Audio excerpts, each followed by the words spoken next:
Hello mga karusas, dito tayo sa kusina sa labas sa lutuan ng isda. Ayan, nagprito tayo ng paborito kong isda. Ang masarap na isda, yung sibring na isda. Spicy sibring. Spicy ito na pinirito mga karusas. Kasi ang spices dito is black lemon powder, garlic powder, black pepper powder, kunting paprika,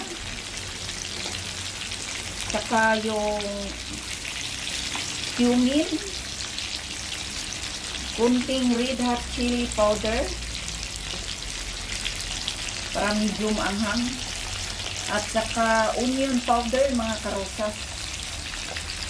Siyempre hindi kalimutan yung yellow na luya, yung turmeric. Ayan, masarap ito mga karusas.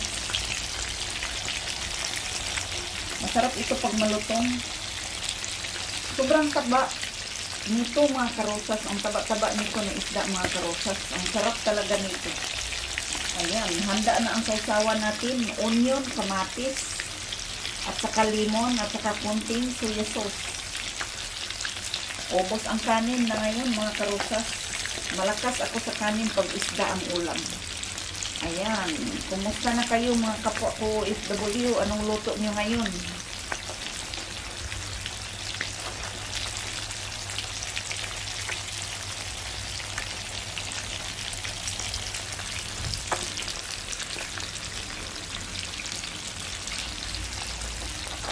Lakas ng hangin.